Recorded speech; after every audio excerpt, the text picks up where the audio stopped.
has.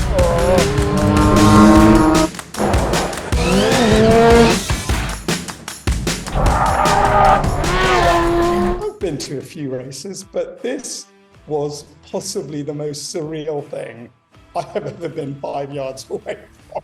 If there's any mistakes, the consequences are dire. This is what the motor car is for the majority of the world now.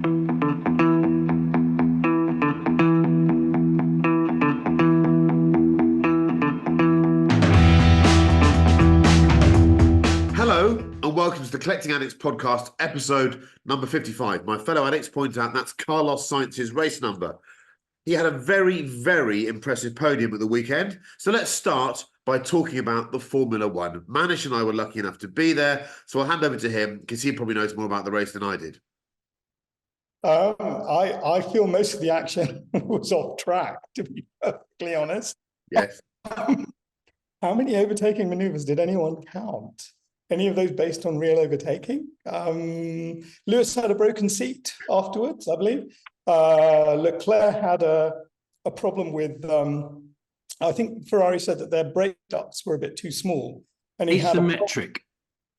Well, I mean, they said that they certainly didn't mount asymmetric brake ducts, but he had a problem with the left front. It was heating up. And so he had to do various things like diving out of slipstreams and things to cool it down. But I have to say,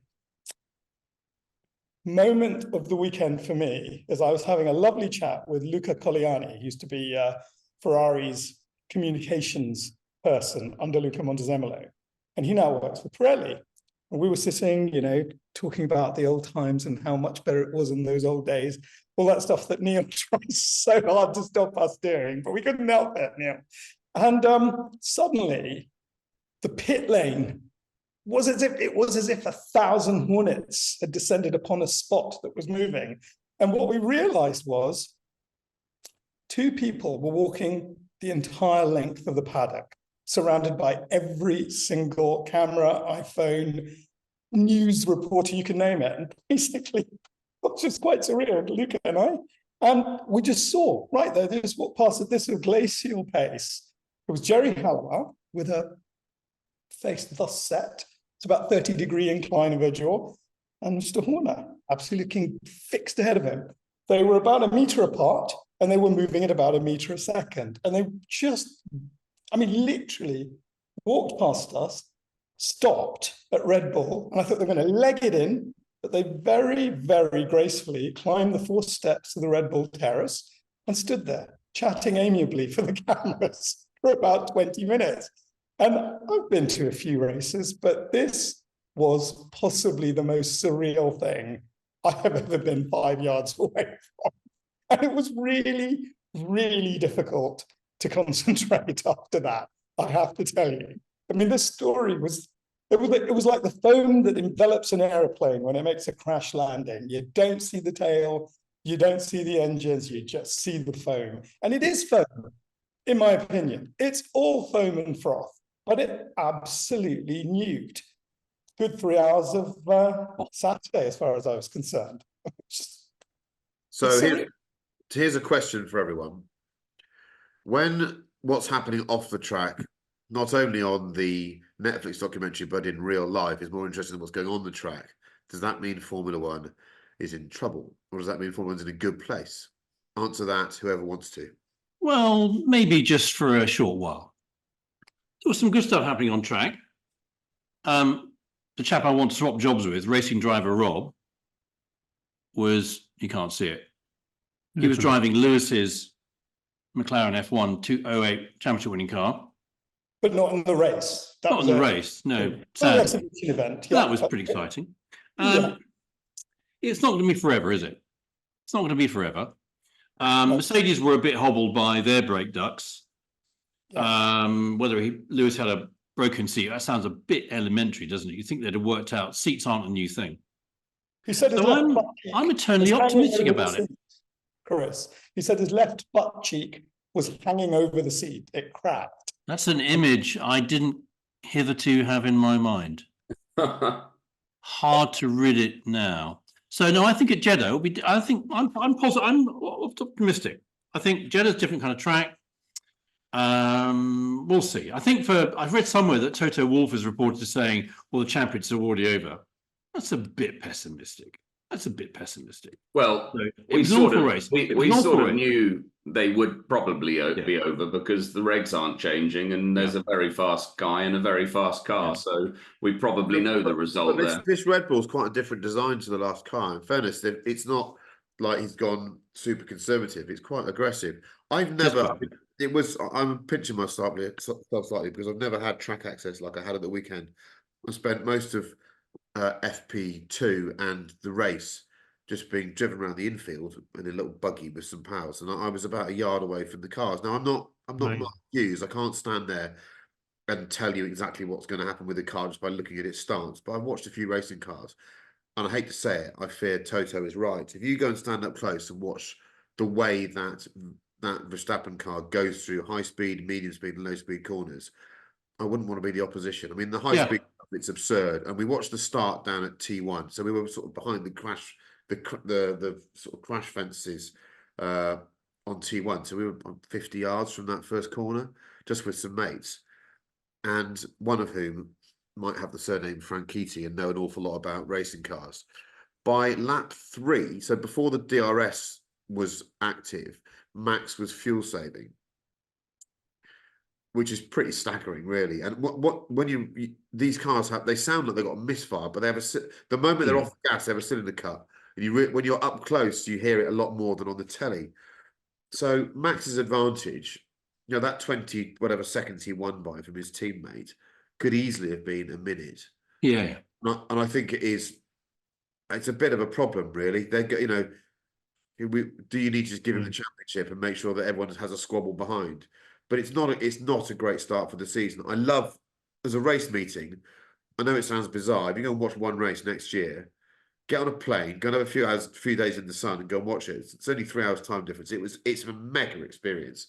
Because unlike Silverstone, you get great access and you can mill about.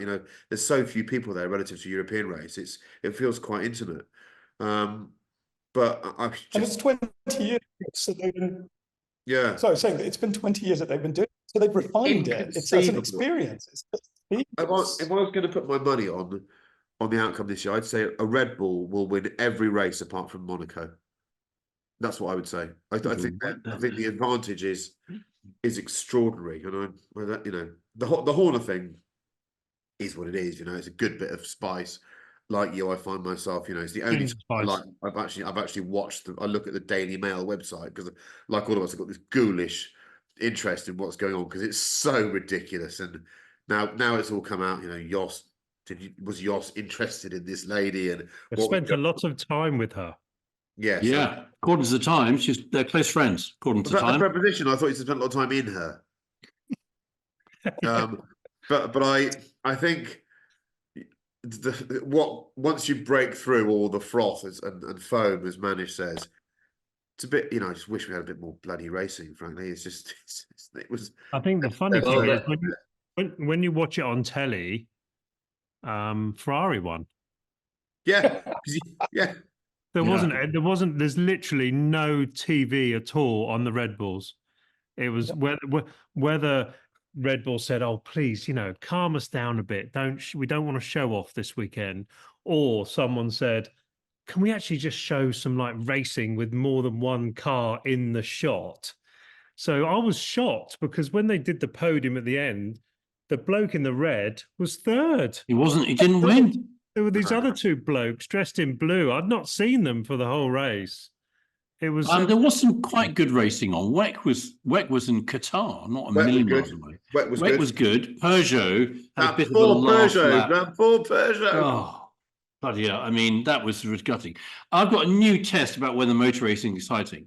So Cameron and his girlfriend Cara have got 2 kittens, rescue kittens. They're absolutely lovely. One of them's called Domino because it was left in a box outside a takeaway pizza establishment. So Domino and Kaluki, which is a card game, I think. When they were watching the WEC on Saturday, they went up to television and raced past television, tried pawing at the television. When the F1 was on, they just went to sleep. That's the test. Cameron and his girlfriend or the kittens? Probably Chris, both, actually. it's a good thing their names aren't Liberty and Media, isn't it? Yeah. Well, yeah. I'll tell you what I did do there. Oh, God, I feel lucky the weekend I had. I went to turn 12 during FP2. Is that the fast right-hander? Nothing fast right-hander. The left goes up the hill, it's right. And we just stood there and watched. And the first 10 minutes they were on low fuel. It's the only time they ran low fuel with a sticky tyre. And we whinge, you can talk about the old days and the cars look so big compared to what, all the bullshit through the rose-tinted spectacles. But at Formula One car, working at high speed is a mighty thing to observe. And the drivers deserve hero status, just hanging on to these bloody things. If there's any mistakes, the consequences are dire. And I love being reminded, occasionally I just love being reminded of the gladiatorial side, and these drivers are heroes. Speaking of which, the best bit about, well, not the best bit, the most interesting part of the race for me was Tsunoda and Ricciardo having handbagged afterwards. Discuss. Yeah, Dan Tickton taught them all he knows. They all all know Dan Tickton, or Dick Tantrum, as he's known in the sport. That was extraordinary, wasn't it? A normally quite angry chap from Japan. Now he's not got those oversized clothes from AlphaTauri to wear. He's even more angry, and had a go at biffing Ricciardo on the slowing down lap. That was almost come and have a chat with the steward's job. That was, he aimed his vehicle at his teammates. Yeah, I'm so surprised they didn't. You've got to be pleased with Carlos. Yeah, I think. Well, let's hope that there's a bit more of a race in Jeddah, which actually, even though it's a sort of semi-temporary circuit, is a high-speed festival, isn't it? It has those long sweepers that are hugely testing. So let's move on. Can I just ask something? Does anybody think that just after one race, Ferrari made the wrong decision about the driver they want to drop? I think they might have done before. I think Carlos last year was more impressive. I'm a big Charles fan, but I think Carlos. I just like Carlos's hair. He's got good hair. He's got magic hair. Yeah. He also he's so bright as well. He's just the way he drove last year to that victory versus that moment where Charles just miscalculated, even with the engine. You just wonder whether they have made a mistake here, because he's a beautiful thing to watch in a car. Yeah, he's a lovely. I'm thinking about the hair, because for four of us, it's going to be slightly, maybe 3.5 of us, slightly more challenging. But Manish, I reckon you could rock Carlos's hair. Why don't you? You could. I'm not mucking. I think you could grow it a bit. Just don't get it cut this year. Don't get it cut this year, and just see how many drives you get offered. Can we finish this? It's not fair. Come on, lads. Well, I saw a photo of you, Chris, the other day with Carlos's wig on it, or looked like Carlos's wig. That's a forthcoming film. You're going to enjoy that one. I go retro. So if I was Carlos Sainz, the one thing I would do is I'd walk up to Max Verstappen on the podium and go, "You may be a fast driver, but my dad is much cooler than your dad."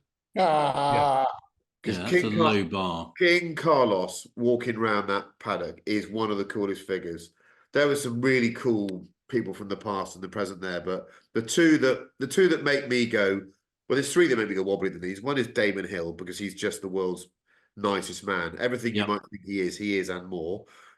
The other one is King Carlos. He's just a dude. When you see him, he's just a dude. And number one by a mile for me, because I've always been a tragic, is Mika Hakkinen, who you just every time you see him, you think of that move at Spa and just how fast he was. I think he's glorious. Yeah. Can I add a fourth to that? And just before I actually got to spend some proper time with Gerhard Berger over the weekend. And he was obviously, he wasn't quite my idol, as in, he was Senna's teammate. But the man did drive for Benetton Ferrari, McLaren Ferrari, Benetton. I mean, that was the perfectly symmetrical. I think he was at Arrows before that, wasn't he? And he really rivals, in my opinion, Damon for cool. And for a guy with no airs and graces, the man has won 10 Grand Prix, was Senna's teammate, and just knows everything about everyone. Boy, can he tell a story. I bet. And be fun to hang out with. I mean, he really magical man. Magical. And they found his Ferrari, didn't they, after 28 Hey, years? the 512 Ti. The Still with the 512 I saw Ti, that. Yeah. Yeah. with special seats. Have you seen the interior shots? Wasn't it an M with the covered lights? No, you're right. You're right. Yes. Covered yes. lights, It was Yeah, covered M. lights, yeah. Covered Yeah. lights. It was an M, you're right. but very special seats if you Google it. Yeah, I've that. never Are you seen sure? those seats. Is that a weird library shot? It's also got some aftermarket Momo steering wheel on Yeah. it with Yeah, those red seats. Yeah, looks really good. Okay, right. Let's move on. This is a statement that we will discuss. The Tesla Model Y was the best-selling car in the world in 2023. According to the interweb, the Tesla sold 267,200 of them. No, 1.3 million. Per 1.3 month, million. Chris, Was that's that- per month. 1.3 million Oh, over the year. shit. Yes. 1.3. Okay, sorry. I think that's a quarter. So per quarter, you're right. You're Yeah. right. 4 times 230. Yeah, per Sorry, quarter. 1.3. Unbelievable. Yeah. Oh, okay, so there we go. That shows how could it be the best-selling car? They sell more F-150s than that in a month in America, don't they? Yeah. What do you think, Edward Lovett? What do you think? Do you care? Does it matter? Clearly, it matters. But what do you think? This is progress, isn't it? And I jotted some names down of Chinese electric car companies. We've all heard now of BYD, which I think was the largest manufacturer of electric cars in China. And then there's Link & Co, Brilliance, JAC Motors, Zotyi, GAC, Great Wall Motors, Suist, Neo, and that's just to name a handful of them. This is what the motor car is for the majority of the world now. I grew up reading Autocar, looking at car of the year being a BMW 3 Series or a Ford Mondeo. Not anymore, and none of the names, none of the incumbents of the 1990s, 2000s, 2010s are even there now. Yeah. It feels like a watershed moment, and there are rumours that European governments are going to start trying to apply tariffs to make it easier for European car companies to compete. That's another complication. Neil, what do you think? Well, this was my little thing, wasn't it? Because I was reading it in Autocar. I suppose we can't get too annoyed with it because you have to admire Elon Musk as a bit of a genius, really, don't you? Yeah. I know sort of reduce the price to go for market share, and he's probably selling them at a loss like the Chinese are a little bit, to be honest. But you have to admire the guy because he's probably got, 4 brains in his head, isn't he? I mean, he's really super clever. And I suppose, I'm sure like the 1960s, if we were the sort of beardy people sat talking around 356s or Ferraris, the Ford Popular or whatever, Anglia was the best-selling car. It's a bit like the Apple Watch is the best-selling watch. I suppose there's a job to be done of transportation with cars, which is 95% of what people buy cars for, like washing machines or dishwashers.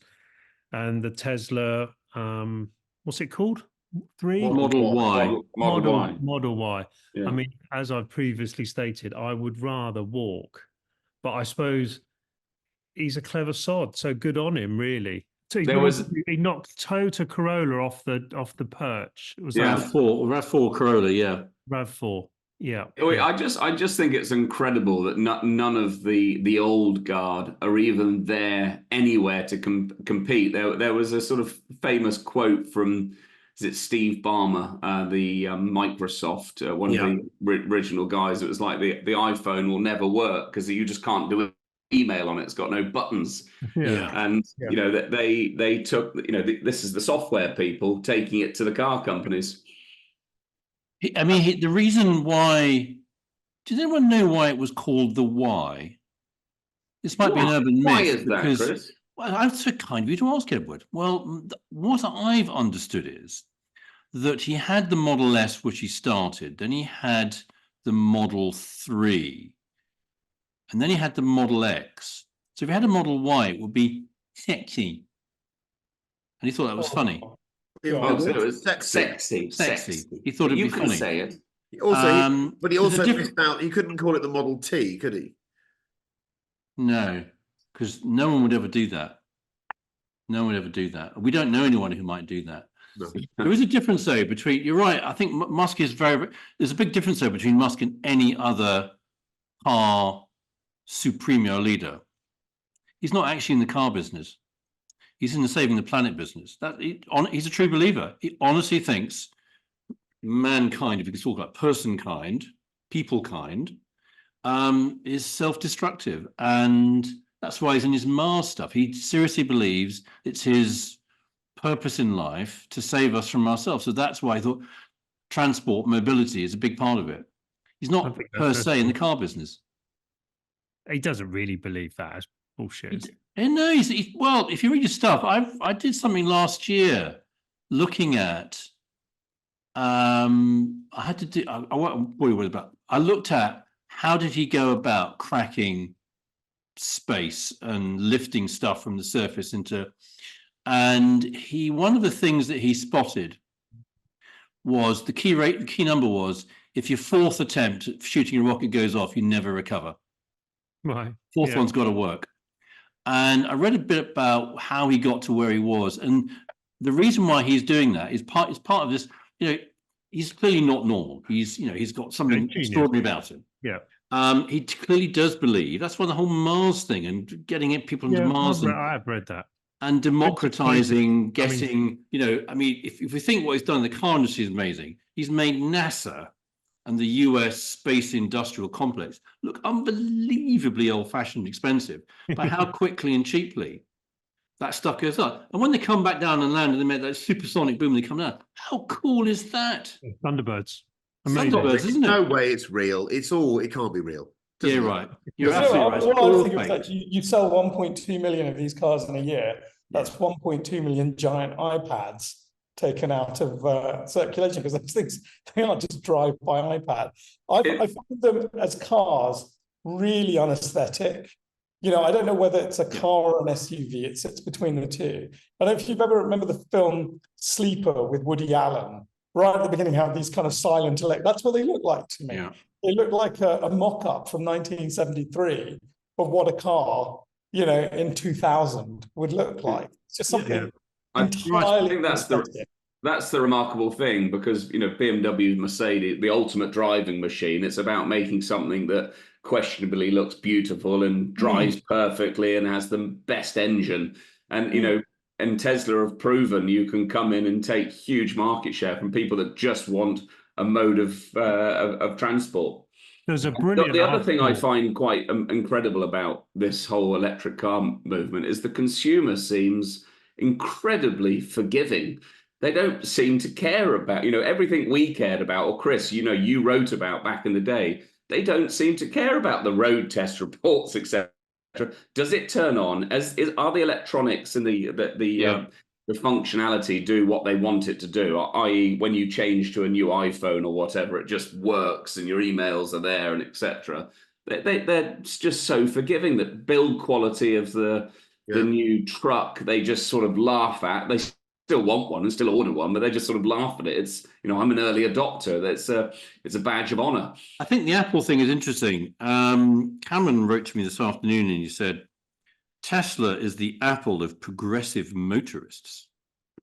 And the Model Y is the watch. Everyone has one, despite many more discerning customers believing it to be a bit shite. I think there is something in that. Yeah. Yeah, I think there's a brilliant article in last week's Autocar by the CEO of Renault, and they asked him to pen, a big piece about the dilemma that the European car industry is in. And it's probably on their website. I was just having a look, but I can't find it. But it's a really good article, and it really slams into the European Union about, all these rules, all the protectionism. Yeah, and the costs, and how, if they're not careful, the European automotive industry is going to implode on itself. Yeah, it's a very, very well written. Yeah, that's totally true. The irony of the Eurocrats and the protectionism is that I think the way that they've legislated around electric cars and what's happened with China's strength is that, and this is deeply ironic, if they want the European car industry to survive, they're going to have to get rid of the ban on ICE, because the only way these car makers are going to be able to compete is to keep selling internal combustion engines, because I reckon they've already lost the electric game.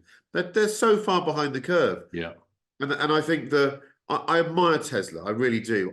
One of the great paradoxes of our time is I would have thought that Elon Musk would be the doyen of Gen Z, but so many of them hate him. I find that really weird. Well, it's his politics, though, isn't it? That's why they hate him. He's the richest bloke in the world. And that's that. He's the second richest bloke in the world today. Bezos overtook him again. Oh, did he? He did. Well, and also, in reality, are any of them the richest blokes in the world? If you go to the Middle East for a bit, there are people there. You just don't know how much money they've got publicly. But they're much richer than all of these buggers. So I think Tesla is fascinating, because it once again confirms that at some point an industry opens itself up to disruption, and when it is disrupted, it is for a reason. It's because the industry became lazy. It didn't embrace new technology, or new technology came along that meant that, and actually, as collecting cars, we've seen this.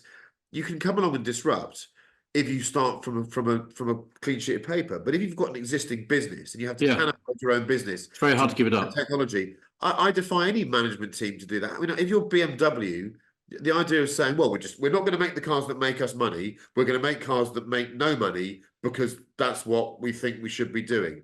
Yeah. What a strange place to be. But very few businesses or industries have to deal with this at the moment. And I have a large amount of sympathy for the European car industry. And I hope there are ways that it can protect itself, or be protected by governments. But I fear it's too late. And Tesla is remarkable. It's almost like it's not a car company. I hear people, exactly. It's my point. I hear people talking about, should I buy an electric car or a Tesla? It's like they don't. It's like, no, they're the same thing. Many people don't view them as that. The Teslas almost stand alone. This will be an ongoing conversation for a long time, Chris. But when you say it's too late, in your head, what do you mean when you make that statement? I think the technology advantage and the price point at which Chinese car companies can sell these things means that they might be very difficult to compete with. I mean, the European car companies can get the tech, they can get it all going, they can make it work, but it arrives at a price point that most people cannot fathom. And as we know, in the news at the moment, there's a lot of news about these massive container ships that are arriving in European ports, just rammed full of electric cars, some from the companies you've listed. And they will be for sale online, or probably in supermarket, areas, random retail places for 30 grand. And when someone's going to buy their family car, are they thinking, oh, I'm not sure about the geopolitical situation of where that was made, and I'm not sure I want to strengthen China? They just see a car that's half as much money as a Volkswagen and just as good. Yeah, I think that you're absolutely right. What it must lead to is some form of consolidation at the top end in the luxury space, because there's always going to be the discerning consumer that wants the Rolls Royce or whatever, and I don't think the Rolls Royce buyers all of a sudden going to just accept that actually the Tesla's better value. Certain people will, and there will also be some political correctness in what you should be driving. There's one point that goes on from that, though, Edward, because when I was reading about this, and one little thing that none of us have pointed out is that in the developing world, there is no battery charging network. So this is actually a conversation that we really have to have about Europe at the moment and about North America at the moment. I don't know what China's charging infrastructure is. Chris Cooper probably has a handle on that. Must be quite good, mustn't it? It's very good, but the irony is it's fired, or it's powered by coal-fired power. Oh, of course, yeah. But they're not doing it obviously to be green necessarily. But I just thought it was really, really interesting. This is not a conversation for Africa yet. It's not a conversation for India, Southeast Asia. This is very much a kind of European plus or minus Chinese conversation. And where you're talking about the little hole in the market, the idea that the ICE might ironically save Europe or keep the European car companies going, that might well be. These are colonial patches for them, although China's obviously changing the dynamic of that right now. But it is a very Western thing right now, and it is 1.2 million, not 12 million a year. Yeah, that's true. Yeah. Okay, so lighter-hearted subject. 2024 events, motoring events, that we would like to go to, that we thought we should go to, things that we've not ticked off. Neil Clifford, you are easily the best events member of the Addicts team because you're always doing something. You're always supporting people. You are a motoring philanthropist. Tell us what you're going to do this year. Sorry. It's actually a pretty bloody similar to the fact that this podcast is a year old is a bit scary, isn't it? Because I'm saying the same shit as I said last year. Good shit though. Good shit. Great shit. Yeah. Great. And we've got what have we got? We've got members meeting Goodwood in April. Yeah. Which is a lovely 2-day Saturday, Sunday mega fest of not just 60s cars, but 70s cars, 80s cars. Wonderful. Should go to that. The Tour Auto, which I always go to Paris and watch the start. I think that's May or June, isn't it? It's on my bucket list, which we're going to talk about that a little bit later. The Targa Florio I'm going to go to again. Actually, there's two I found out. There's one in May, and then which is a different type of Targa Florio to the one in October. And I've got a mate who's racing at this incredible, funded by the mafia Formula One circuit called ENA, right in Anna Pagusa.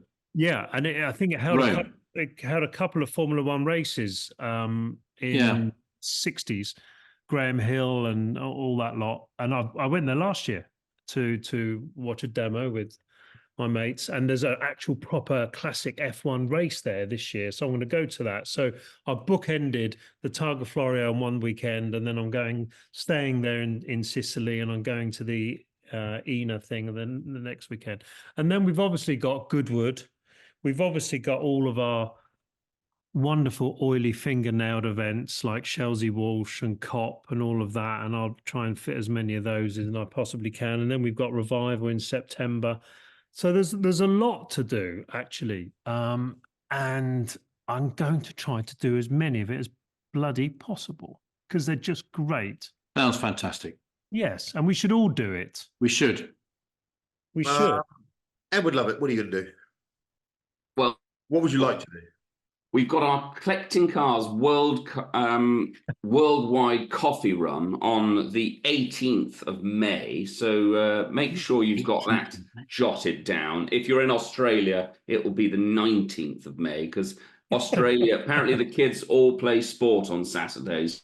So you won't get anyone away from the sports pitches on a Saturday. I'd love to do Bonneville Speed Week. Yeah, that's cool. That's something whether I can actually do it, and I think it's August, isn't it? When it stops raining. I did. Octane landed on my desk this week, and if you want to see what events are happening this summer, go by this month's Octane, and it's got 3 pages of all the events in there.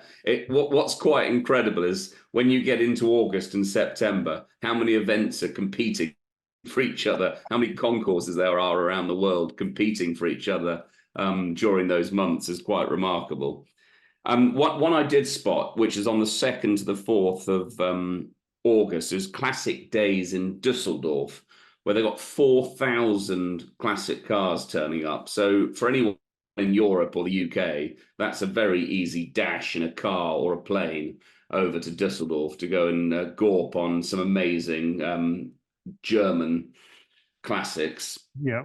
And then the other one, which is quite late in September, is the Bridge in the Hamptons. It's at a golf club about an hour and 45 minutes outside of Manhattan, and that's become quite a cool concourse. And I've got to say, I'm going to name a competitor here, but RM Sotheby's did the Miami concourse this weekend in partnership with We Are Curated in Miami. They did a bloody good job down there, and I love that. This whole space kind of needs changing up, doesn't it? And the San Moritz on ice, I appreciate it didn't really happen, but to have a gathering of amazing cars in a kind of different place for a different audience is kind of fun. So it's kind of cool. Yeah it is. There we go. There's a little dump of idea. Chris Cooper. The two that I sort of sounded slightly odd, and then I realised what the boys are on about. They said Alton Park British Touring Car Round and the Donington Park British GT Round are must go tos, and I realised because that's where they're racing at this summer. So go along and see them. Both of them will be on telly as well, so do go along and support them. All the Collecting Cars events because they're just mega. I've got a couple of others as well. If you haven't been to Santa Pod and experienced a top fuel dragster, you just haven't lived. It's not just because of the noise and the nature of the noise. It just beats the atmosphere, and it's amazing. So the European finals are usually in September. It's an amazing venue. It's the most prolific motorsport venue in the UK. They're doing something every weekend. It goes from literally little toddlers and little itty bitty little dragsters to what are mostly female piloted Scandinavian top fuel dragsters. Only about 4 or 5 of them running. Jesus Christ, 11, 12,000 horsepower. It rips the atmosphere. In motorsport, there's nothing like it. The other thing, RIAT. I know it's not cars, but for people like us, it's just Woodstock, the Royal International Air Tattoo at Fairford. I've done that. Yeah, boys and I are going to go this summer. It is mega. The last thing is, I got to just show with my little Motorsport UK badge on. Everyone can get involved in a motorsport event. It's called Streetcar. Go to the Motorsport UK website and look at Streetcar. You can do it in your own car. Don't need a helmet.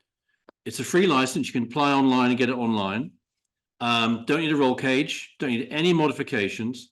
It's a little speedy type event. Some of them done off-road is mega fun. I think the Oxford and District Motor Club did one last year off-road. So if you ever thought this is the year, I don't want to just go and watch. I want to say I've done a motorsport event, Streetcar. Go to the Motorsport UK website, have a look at it. It'll be brilliant. Nice. There you go. Get involved. Manish. I mean, definitely Goodwood, but I would actually really like to go to the Belgian Grand Prix this year. I don't mind if it's a high-speed pursuit. I really don't, with no overtaking. I just think it's been many years since I've been at the bottom of Eau Rouge, just looking up. And I really fancy doing that. I think something about Bahrain's whet my appetite about that, because I think you're right, Chris. If you ignore the racing and just look at them as pieces of machinery that go very, very quickly stuck to the ground, I think I'd really like to see that. I think that's going to be amazing. And the other event, I was having a chat with the new CEO of Bewley, and there is an absolute must-go event that we've got to do, which is he's invited us to come and do a pod there live. And I think we should do that. Yeah, Bewley's great. It's going to be great. He's just said, come, you're very welcome. And we can set up our little tent and make that absolute kind of... They do some amazing auto jumbles, don't they, at Bewley? Oh, yeah, that's good. Yeah. Our good friend Robert Denton is local to Bewley. Is he? Yeah, he lives in Bournemouth. He can come and be the special guest at our podcast. He can serve jelly and ice cream to everyone. Jelly and ice cream. Well, he knows more about cars than all of us added together. Yeah, he does. Yeah. He does. That'd be great. Yeah, yes, we should do that. Yeah. So my all great things there. I'll add. I'm going back to the TT because I loved it so much last year. So I'm going back with Team McGuinness again this year, and I'm taking we're going over on bikes. We're all going on Hondas, so we're going to take. Someone's got it's a CB1000. My friend James Walker's got. I've got an old SP1 that we're going to dust down and take over because that was a bike that John actually raced on.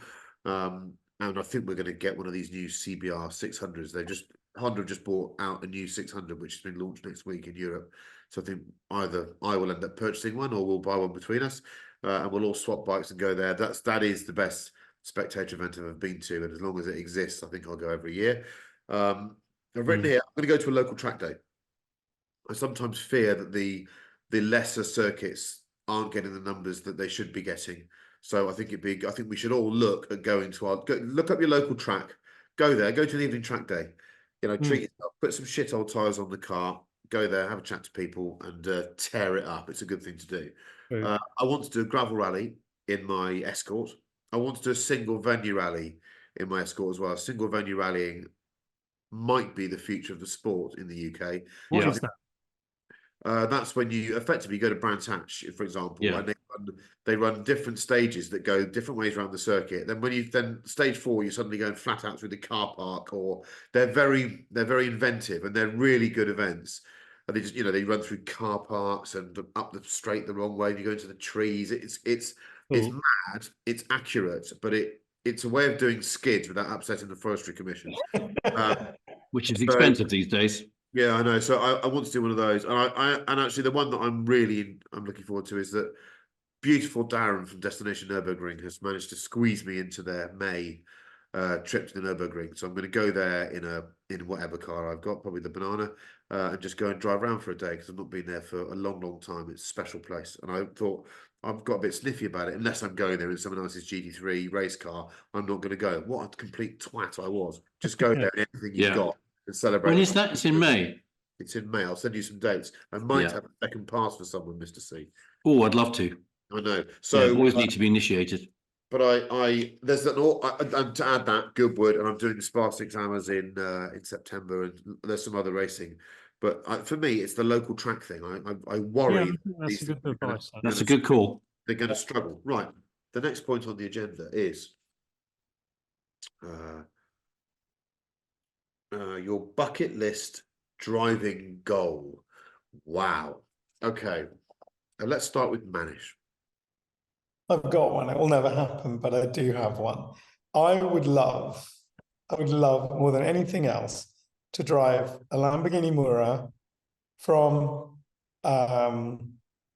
San Agata to London. That is what I would most like to do on this planet in a car. I mean, that's a £2 million car now, isn't it? Yeah. One of the people who was there, we were chatting to him. I haven't seen him for 5 years, but I was talking to Simon Kidston, and he still has a Mura SV, hasn't he? He does, a black car, Yeah, chassis 007. I mean, it's one of those things. You just talk to Simon and say, "Can I please borrow it?" We can do that run. He'll, in a very charming way, say, "Not while I'm alive." Basically. Oh, I didn't know that was an option. You know what? That reminds me. When so we can arrange it for you, yes. I reckon Simon would say yes there. He's up for that kind of stuff. When one of the greatest motoring journalism stories ever written is Mel Nichols' Convoy. Yeah. And I can't remember, it was Urraco, Silhouette and Countach being driven back from the factory. Yeah. Because I'm derivative and lacking in imagination, in 2003 or 4, I drove the first 3 Gallardos to come to the UK for HRO, and we drove them back we did that drive from the factory to London in these 3 Gallardos. It's a special, to drive out of the factory thinking we're going for 1,300 miles, whatever it is. You're right, special feeling. So yeah, I agree with that. Chris Cooper. But bear in mind, actually, the one thing that I didn't stipulate is you're only allowed 1. You're allowed 1. Don't give us 5. This was specified as 1 by Neil Clifford. 1. That's why the finger of truth and justice. That is a finger. It's a finger, I promise. Yeah. It's not something else. Is that a blistered finger? Yeah, that's what it looked like. Yeah. Cheeky. So mine, just the one. The boys and I are racing together at Le Mans. Oh, there you go. And if I could have one and a bit, Monkey, it would be you as well.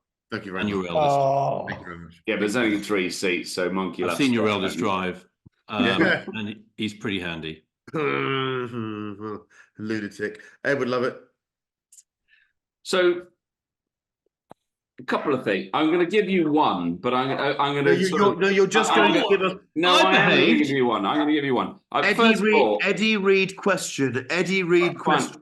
First of all, I've been pretty lucky, and I've done quite a few things that, to be honest with you, if I could just do those things again, I would be super happy. And And my real answer is not one I'm prepared to give because it will make it sound like I'm a spoilt brat, but which I'm not going to do. No, Again. no, Come on. Again, yeah, I got a silver spoon in my mouth and all that No, stuff. I'm a no. spoiled Oh, brat. God. Anyway. Rear cigarette lighters. Anyway, Oh. but when I had an opportunities to race some historic cars, and I raced a Chevron B8, and if you race a Chevron B8 where you can win outright, there is no better racing car. It's one of those. You're normally the guys you're racing with. It's super close and super competitive, but unfortunately, in certain categories, you race in class. And there's one car that overtook you in the Chevron B8, and you just thought to yourself, I want to be in that car. And for me, I didn't want to just be in that type of car. I wanted to be in a very specific car. The car was a Lola T70 Mark III B. yeah. And the car I wanted to be in was the David Piper Sandman car. For sale. And that car is for sale today on fiskins.com or How much? UK. I haven't asked. I can't afford it. But one day I hope I can afford it. And I will call them up, ask for their bank details, and send the money. It's the Condor Green. Correct, yeah. Yeah. Yeah. And it's always been known as one of the most original. They've even kept... going for? Say that again? Approximately what's it going for? I'm guessing they're asking 1.5 to 2 million pounds, something like that. I'd have said 2, yeah. Yeah, it's the most original of them, and I think they kept the original body and got a replica body on it and stuff like that. But anyway, yeah, it's just when that car overtakes you in a different class, you're like, I just want to be in that car. Yeah, they're fantastic racing cars. They really. I mean, you need a big open circuit, but God, do they go? Yeah. Neil Clifford. I really, really have to do the Mille Miglia. It's a bit obvious, and I just got to grow some balls, frankly, because I've got a car to do it in. What would you do it in, Neil? Well, I've got a Jaguar Mark 7 that I can do it in. Yeah, I can do it a Jaguar Mark 7. I had a Bristol 400, but I don't have a Bristol 400 anymore. A Jaguar Mark 7. It's pre-57 car, so that's probably the car I could do it in. And I've been offered, obviously not because I'm anyone at all, it's just the fact that I mentioned this on the podcast about 3 months ago, and Jaguar Classic offered me the ability to drive one of their cars, obviously not for free, a load of money. Like, I thought it would be expensive, but when they emailed me, I had another zero on the end. And I'm like, they should be more generous than that. They shouldn't, exactly. I think we could probably alter that. We could alter the size of that bill, I think, Neil Clifford. Or they would look after me in my car. And I just do have to do it because, it's in Italy, and I've watched a million people do it. I know a lot of people that have done it, and now it's 4 days, not 3, so it's not quite as heavy. I've been there and watched it 3 or 4 times. I've seen Jackie X overtake everyone and just park his little 550 Spider in the car park on his own, have a fag and go to bed. I've lived and breathed it apart from actually doing it. So I need to grow some bollocks. I think part of this bucket list idea is that no one should actually intervene or question what someone's chosen to do. I'm now going to break that rule, and you can call me a twat, Neil Clifford. But everyone wants to do the Mille Miglia should do the modern Decento Ore. I really believe I've done both, and the second was just superior in every bloody way. But sadly it's not called the Mille Miglia, so it doesn't have the romance. I know you're quite right. You have to go with your heart. But that modern Decento Ore event, Jesus. Yeah, I was going to say that. Where does it finish? What's the journey? It's all of your sort of. Where are you? I don't even know. It's not a fixed journey. It's Italian road rally where they include some circuits. But it's the itinerary's not as harsh. You get to do some close stages, so you can do some proper skids. And because they don't push you so long each day, you have amazing meals every night. And the Mille Miglia, when I did it was so frantic. I could have not been in Italy. You just got up, put a mask and whizzed. had a C-type kick the shit out of you for 14 hours, trying to sleep when you could, and then went go. And it could have been in Luton. I hardly remember being in Italy at all. Yeah. Yeah. So Luton's like that, yeah. So this was bucket list, and for me, no explanation really beyond the fact that I've been lucky to do lots of things, but I would love to do them all. I just love to do them all. And it sounds awful. I'd love to do it with Mr. Cooper. I'd love to do it with lots of my racing buddies. But actually, I just want to do them all. I'd do it with two total strangers. I'd do it with two people I follow. I just want to do it. It's I think every racing driver would love to have that on their CV. Sadly, I'm too old, too slow, and too skinned. So I'll never. No, you're not. Be well, so okay, you're one of those. You're not the first two. No, don't be so negative. Classic Le Mans, though. Classic Le Mans. I've driven the circuit. I'm so lucky. I've done Classic Le Mans. I've done the support race twice. You know, I've done a Crow Cup race there. So I've done lots. It's a. I tell you what, it's got real rhythm, that circuit as well. It's a privilege to drive the lap and in something quick. I did it in an Aston Martin Vulcan as well at some support race there. That thing was strolling along down the straights. So lots of my teammate was Peter Dunbreck. That was his first time back there after the bloody that year. Oh my days. So he's a lovely chap. He's a lovely man and very, very talented. So but Le Mans, failing that, Sebring, but Le Mans. Oh, you only allowed one. You only allowed one. Okay. Now. So you've done that one. This is a good one. This is a good one. Can you stop putting your penis up against the thing there? It's a those listening in black and white. It's got a joint in it. Or Neil Clifford. It's got bones in it. Yeah. Neil Clifford keeps showing what we're now going to call his horner, and we don't need to see it. Put it away. Can I say, as a trainee orthopedic surgeon, I was struggling to identify that appendage. Can I use the phrase? The phrase you used on our group was it has an amphibian quality. It looked like some kind of salamander. I mean, I think it was something that brought COVID into Western Europe, wasn't it? Really? No, I just remember because Chris and I left a party at the same time. You're not allowed to take phones. And I think we must simultaneously have got our signals. So 280 WhatsApps arrived, and 122 of those were the bloody WhatsApps. Right, Chris, one of these remaining subjects is going to take me about an hour. So sorry. You're allowed. These are one each. You can't. One of them might be, but it's not that response.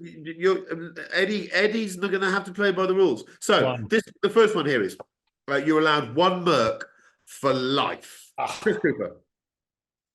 Well, a daily. It's got to be a daily, not just one Merc. It's a daily. This is your only car, isn't it? Yeah. Okay. Your only car. I'd say Chris Cooper. What is it? CLS 63S wagon. I knew you were going to say that. Interesting. Yeah, well done. Thank you. If you're going to have one, if it's your daily, it's your only Merc, you're pretty much your only car. It's got to do everything. It's got to do everything. 585 horsepower, 5 PS, rear-wheel drive, clear glass. That wagon, that CLS wagon body, that sport brake. Neil Clifford doesn't like them. Neil Clifford doesn't like. He doesn't like them at all. It's not his daily. It's my daily. Yeah, exactly. It's not his car. But when you go and have beans on toast with him, he's going to look at your car and say, "I think that's shit." Is your then favorite... fine, and then he can say that, and then we'll have beans on toast together and talk about something else. Okay. Is your favorite fruit a banana? I don't know how we got there. The sausage is his favourite fruit. By the way, can we accept that done well with the correct white bread and the right amount of butter, beans on toast is an extraordinary meal. But only if you cook the baked beans with some butter in it. Got to have butter in it. That's indulgent. Anyhow, moving brown on. sauce. No. What? Yeah, could do. No. You're doubling up. No. It's a tautology of food. You can't. You've already got sauce. Yeah. Manish, what's your Merc for life as a daily? There is only one. It's the JR Ewing 560 SEC. Okay. It's just such a complete car. Yeah. Black, tan leather. It's got a big boot. You can get 4 people inside it. Old fashioned. What, in the boot? We've already talked about how much I love that cockpit, the Yeah. fascia. I mean, I'm quite happily have that. In fact, probably only came as an automatic. It's the only thing I've ever driven. Yeah, no manuals. Sierra Echo Charlie. Oh. Right. Let's so it's a difficult one to beat that. Neil Clifford. S65 Coupe Cabriolet. Huh? Yeah. Okay. Is that what it was called? No, it's called S65 convertible. Yeah. The V12 bi-turbo. Yeah. V12. Is that one still for sale that we looked at before? It's back on the market. 99,995. Yeah. Yeah. Navy blue. Yeah. Cream. Yeah, I would have tan. It's the only problem with that. I agree with that. And the Yeah. wheels are a bit blingy on this one, aren't they? The baseball glove interior is the one. Yeah, and Burmeister, heated, ventilated, massagey seats, the whole bloody thing. It's big enough for 4 people just, and frankly, don't care if it isn't. It's got a big enough boot for shopping. It's just a beautiful thing. V12. Lovely. It's the new version. It's of not a my bad call. car, isn't it? It's a new version of my car. I think that's what it is. It's a convertible. Sort new of. Yeah, version. it is. Yeah. Yeah. It's the most beautiful teardrop modern version of it. I Yeah. agree. Stunning thing. Edward Lovett, where are you going with this? Is this the I've one? clearly used a similar methodology to Mr. Clifford there, because this is, it's the daily car, and it's really your own car. So you've got to take the Rolls-Royce approach. You can't really care what anyone else thinks, and you want a bit of performance. I think the roof's got to come off, but also it has to have a roof, because you need to be somewhat practical. Really, you need 4 seats, because 2 seats is a bit selfish if it's your everyday car, and you need a sizable boot if you're going to go traveling or put golf clubs in or whatever you put in your boot. I've gone a bit more bling than you, Neil, because this is the last chance. This is the car. Does it begin with an M? I've gone for the 650 Maybach. Yeah. Who's going to go for the Maybach? Yeah. Who would have thought it? No, well, I've got to. They've held their price well, haven't they? Those. That was a discerning purchase for the first buyer. Yeah. What would that price be, Mr. Lovett? £250,000, something like that. When you can get what Neil's quoted, which is pretty much the identical car for a fraction of the price. 40,000 miles. I had S63 cab as my fallback, because I actually prefer the look of it. The S65 is a bit too blingy. No, V12. Oh. The S63 drives miles better than the 65 as well, sadly, but it isn't a V12. So, Chris, have you gone for that? Stop criticising mine. Tell me what yours is. I'm not criticising yours. I think I said yours was great. There's no need. I won't take this kind of aggression. I'm sorry. There's no need for it. So I'm going to. Problem is, whenever I've said S63 about 30 times on this. You may have done in just 55 podcasts. You're right. Scratch record. So I'm going. You've all been a bit boring. I think this is more open to interpretation. So I think the best looking Mercedes street car ever made is the 500 EW124. It just has stance, and its story is wonderful, but they're a bit old now. So I think I will do this. In fact, I'm going to make a phone call after this. I'm going to start another project because I haven't got enough ruining shit going on in my life already. I'd like one of those with an M156 6.2 litre kind of last of the normally aspirated 6.2 engines in it, and I think that car is something I'd drive every single day. Clear glass, sleeper. Take the badge off the back, pretend that I'm Rowan Atkinson in 1991. Yeah, I'd want it in that really dark, boring blue with the check cloth interior, clear glass, and I would look cooler than all of you put together until I got out and people saw me. I think that's very good. I had the E60. Did you? Yeah, the Tetra Pak. You know the bloke who made the orange juice cartons. Rousing. Who's worth like £47 billion. It was his car from new. Well, this is when they were like 17,995. Now they're like £175,000, aren't they? The E60. Was it good? Yeah, it's good. Yeah, but the badges. It's all about the badge, really. These badges are getting expensive. SL73 at the weekend, $700,000. Really? Whoa! I saw that. Just for a badge. No, for a spare engine for your for your Zonda. Yes, I need. Okay, so here we go. favourite wheel arches. This, and they're allowed one. Cooper, raise one finger to show that you've acknowledged that, please. For the benefit of those listening, Chris Cooper just raised two fingers at me. You can guess which He's one. a Churchillian gesture at you. So Chris, what would you like to have as your best wheel arches? I mean, this is wheel arches is kind of where so much of the passion, you realize what the passion was when you saw wheel arches aren't what they used to be. They aren't what they used to be. And it would be easy to go for something.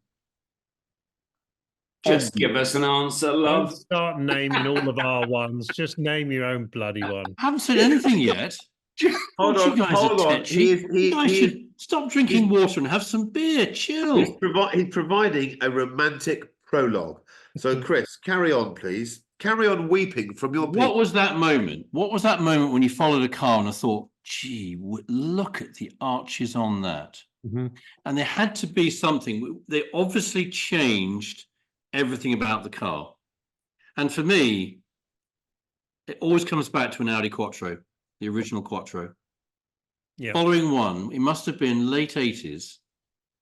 And I was going around that weird one-way system in Guildford where it goes over the river and round and back again. And I would have had my Mini Cooper, 1967 Mini Cooper, when I was a student. I got into, and there was an Audi Quattro with that stance and those blistered arches clearly stuck on rather than just the car design. That has always been for me the definitive arch. Everything about arches for me came from that. Because when I was growing up, and I was, we didn't see 2.1 turbo RSRs or whatever we didn't see those kind of things in the late 80s. You were we didn't have the internet. Audi Quattro. We had Chevette HSRs, but they were amazing to know. But the arch, the car. I think I was there. I was working, but just by Debenhams. Yeah. In Guildford. Yeah. Yes. I was a store manager in there, 87. That would have been it. I think I saw you. Yeah. Sorry, but I should have come in, but So I didn't have any money. I didn't have any money then to spend. Neil Clifford, give us one arch, one set of arches. It's a car that I have a funny love affair with and an annoyance because I've had 5 of the bloody things, and I've had a yellow one. You can guess what it is. A yellow one. Yes. A red one. It's Italian. Candy red. 2 Lord Blue. I bought them for 10 grand and sold them for 12 and thought I was a legend, and now like 1.5 million pounds. But it's Integrale. Yeah. I think even in the rear, but you that car is better to look at. Very controversial thing to say. Better to look at than drive. Yeah. Yes, definitely. That is a subject for another day. The better to look at than drive cars. That's a good topic. But to look at, it is mind-bendingly gorgeous how wide those arches are. I'd swap mine for yours, or I'd have yours rather than mine in an instant. They're that good, those two. So those arches, it's almost. I'm sure one of you guys are going to try and beat it, but I'm not sure it's beatable. The Integrale front arch. Well, obviously it is, but then we'll carry on. Edward Lovett. I'm going to go last. Thank you very much. Oh God, here we go. Manish, you better have a bloody good one. Yeah, Manish, what are you going to go for? Rear wheel arch of a Countach, and especially any of the S's where they put the little bumpers around. They just that funny going up that way, coming back round, then coming back round again. I think is unbelievable. And on any of the S's, the 400S, the 500S, the 5000, doesn't really matter. When they actually, it's one of the few times looking at that thing from the back with that extended arch, it's a hell of a sexy beast, I think. Yes. Amazing looking thing. Yes. So arches are separated into boxes and flares. I think there's a strong argument for both. Yes. My learned colleagues have both mentioned box arches. I think they are very good, but I've owned quite a few cars that have got big arches on them. And for me, the one that I always looked back at after I'd parked it was the CLK Black Series Mercedes. It is, those arches are so perfectly added on to the bodywork. It just looks so factory and so right, but so naughty. To take a vehicle that fundamentally is so uninspiring to look at and to transform it just through arches, for me, they are the greatest. Edward Lovett. I think you've all done a very good job, and Off. you've all stayed quite modern as well. Yeah. Here we go. I'm gonna go modern backwards, and I'm gonna put some photos up here for you. But you're allowed one. Hang on. Listen, just stop. You're allowed one. There's some special notes here. There's no need to there's some special notes here for the Morgan Aeromax. I think that's a great looking wheel arch. The 935 Moby Dick. Yeah. The 911 RSR Mary Stewart. Yeah, we all had all of those, but we didn't say them. Alpha GTAM Auto Delta, a 300 SL Roadster. But you've got to go further back for the ultimate wheel arches. And, this is Delahaye 175 Suchik Roadster. This is the Ralph Lauren Mercedes SSK Count Rossi.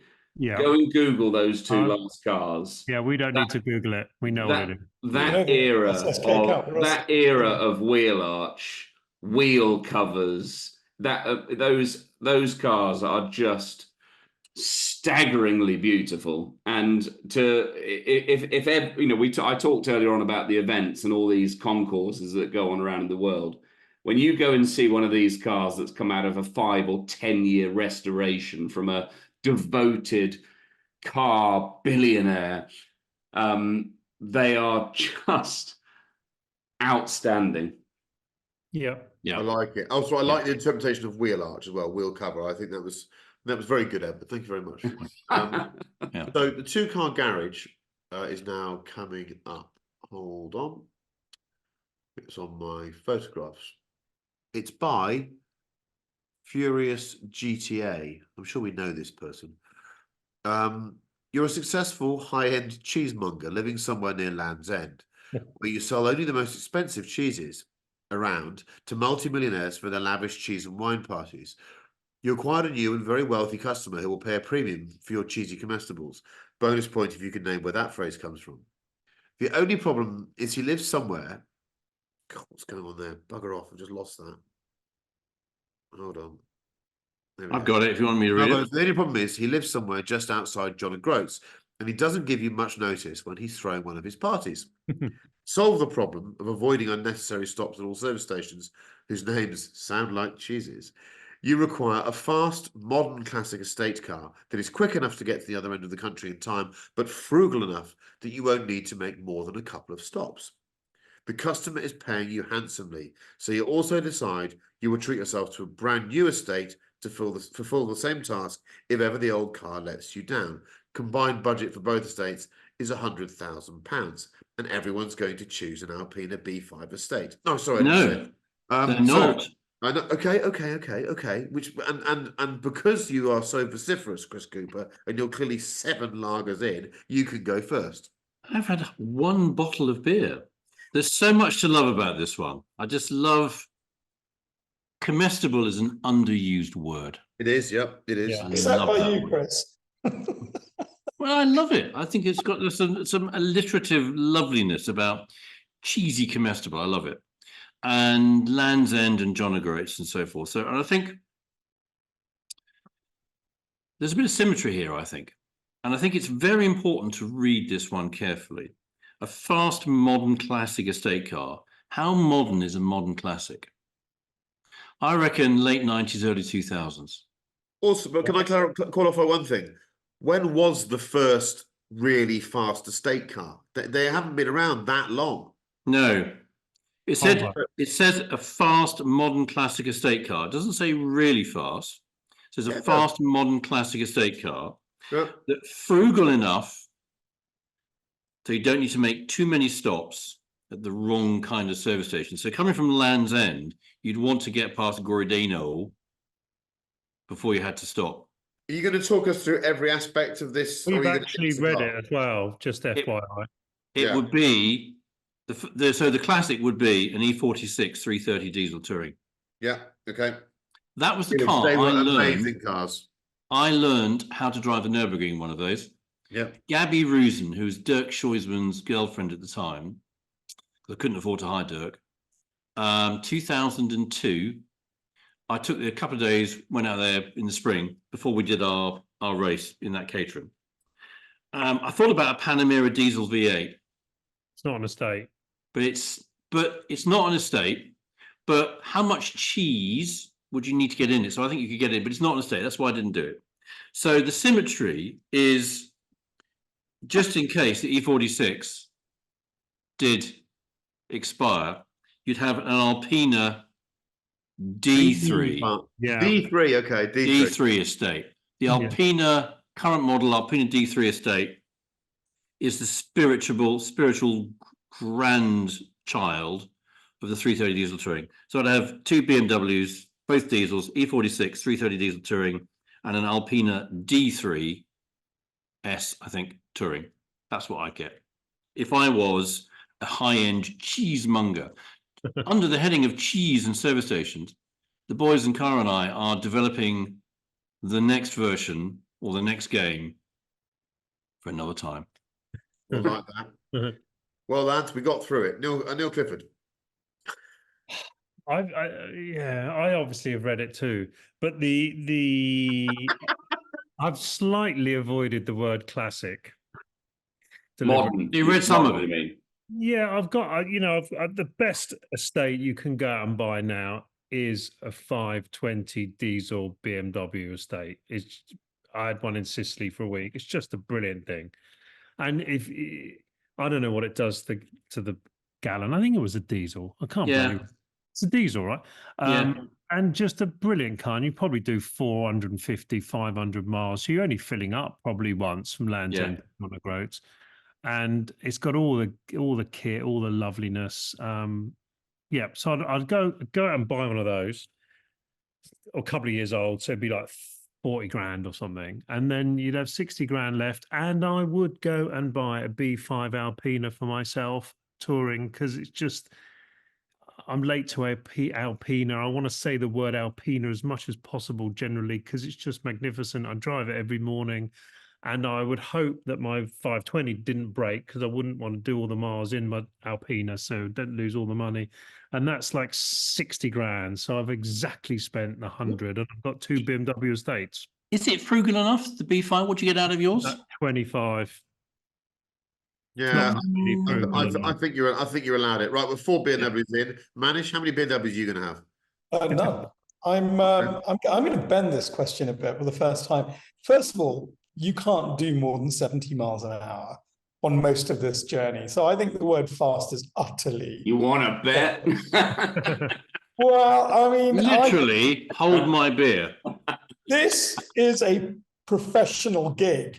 If you get 12 points, okay, you lose your job. And this is a professional gig. And I think anyway, the point is I'm only defining fast as I don't need it to do 130. So... Yeah. I'm going to stay at home with this one. I'm going to get an Audi A4 Avant 2-litre TDI. Okay, that's what I'm going to do. I'm going to slip into this car. And now I did check this out. It's a 70-litre fuel tank. And you're not going to believe the mileage on that. They say it's 13.8 kilometers per litre, giving you a range of 966 kilometers. So you must have filled your car once every 2 years. Say that again? You must have filled your own car once every 2 years. If that, but that is I think that's pretty spectacular. That is quite impressive, yeah. Why are we suddenly working in litres and kilometres? Okay, well, I mean, look, you can do about 600 miles in this. Okay? Yeah. So you don't actually need to fill up. You fill up when you get there, you fill up again when you come back. But then for the second part, I don't want a new car and I don't want an estate. Actually, I want something that looks like a kind of estate, but is actually a cool car and could make that journey and make it really comfortably. And I would spend all the rest of the money I had on on what I think is kind of the pre-estate. It's the most beautiful car. And it is, I'd buy a Citroen SM. I'd spend as much money on that because it's a cheese car. It looks like a cheese car. It does look like a piece of cheese. I think it's not an estate car. It's got a hatchback. It's a hatchback. It's cheese. Is it cheese? I was or wondering is it if you had extension? that picture. I think it's a cheese car. It is a cheese car, and that's It's where French. I'm going to bend it for once. And I feel. Can you just imagine with the self-leveling suspension, all the rest of it, the gentle waft of Roquefort filling the Oh, cabin? if you bring smelly cheese back from France and it gets into the roof lining of your car, done. It's written off. Right. Let's go for Edward Lovett.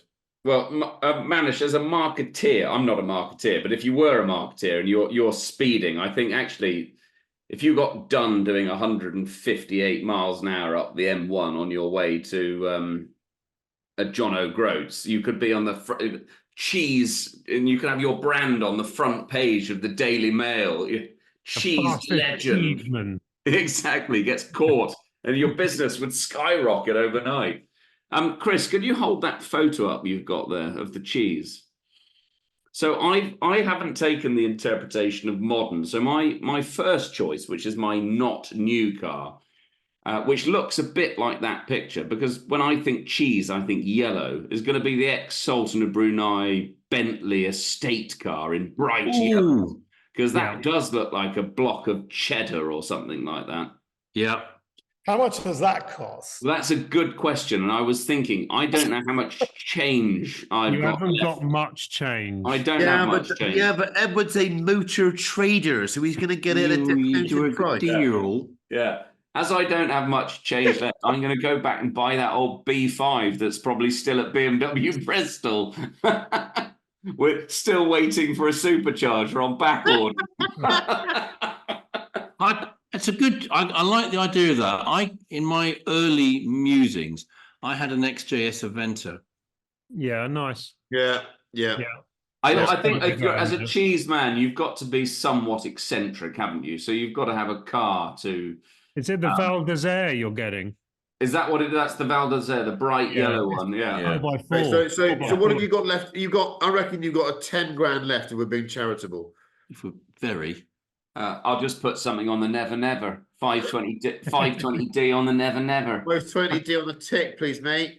So these are rather good. Not a bit. Shows you look. So Audi makes the best fast estate cars in the world, they think, and no one's choosing them. I don't think I'm going to alter that. So I think we've not interpreted what an estate car is correctly. For me, it doesn't have to be called an estate car. It needs to have a lift back that is nearer the vertical than the 45. Do we agree? Yeah. Yeah. So in other words, if it's there to there, it's a hatchback, but there to there, it's an estate car. Okay. By that classification, the BMW M Coupe is the original one is an estate car, and it would be an ideal cheese carrier. ZM. The Z3M Coupe. Z3M, the clown shoe. I've just chosen it because I absolutely adore them. I want to own one. I think it's one of the coolest looking cars ever made, and I would love to try and drive cheese in it. It would be an utter disaster. I think it would go wrong, and therefore my fallback, the uncommon Alpina D3, which everyone else has chosen because you have to have that, would probably be used quite a lot. But my rich friend would always go, "Ooh, could you bring some real smelly stuff in the M Coupe?" And I'd turn up in that. Okay. Yeah, I like that. Otherwise, you'd have an E61 M5 with a bag tank in it. Because, friends, let's remember that range isn't a corollary of economy. It's also how much fuel you've got on board. So stick a 100-litre tank in anything and you'll be fine. Now, let's move on to some music. This has gone on a long time, this podcast. Where are we? Yes, music. Manish, give us some music. I think I'm still getting over last week, and I feel a slightly more optimistic version of last week's music choices. Demis Roussos's Forever and Ever and Ever. I'll be your love. As I walked through the Red Bull garage, I was waiting for someone to hit me with a spanner, if I'm honest with you, but they didn't, which just proves they don't give a shit and don't listen to our podcast. They didn't give a shit, you're right. And then I walked through going, "Oh, I'm horny, horny, horny, horny." Okay. Edward Lovett, what's your music going to be? I've gone for the Cardigans. Yeah. My favourite game. Nice one. I like that. Yeah. Chris Cooper. A bit like Manish. I quite like Billy Joel, An Innocent Man. Oh, Billy Joel. But my choice is this has been going through my head this week. Oh my God. Nickelback. I want to be a rock star. I love that. Great video. It's an extraordinary performance. This Neil Clifford. I've behaved really well before now. You have Thank a you. bit. This is nothing to do with the last week's subject of music, but it's a brilliant song. The Jam Butterfly Collector. Oh, massive song. God, You should yeah, that's good. and Google the lyrics. It's Yeah. it's very good. So I've listened to lots of music over the last few days, and one tune came on my brilliant Focal Bathy's headphones, which are those Bluetooth ones. I freaking love them. I paid full price for them. They don't give me any money for that. It's Cola by Camel Fat. It's a knockout tune. Go and listen to that. It's a really, really good tune. Knockout. Cola by Camel Fat. Camel Fat. Camel Fat is spelled P-H-A-T. Oh, like that. Oh, Yes. Electronic dance music. And Nice. freaking good too. as in rolling another fat one. That kind of fat. Yeah, brother. Let's end that podcast there before the effects of Mr. Cooper's fourth beer take hold. Had one. Thank you very much for joining us. We look forward to connecting with you again for episode 56 next week.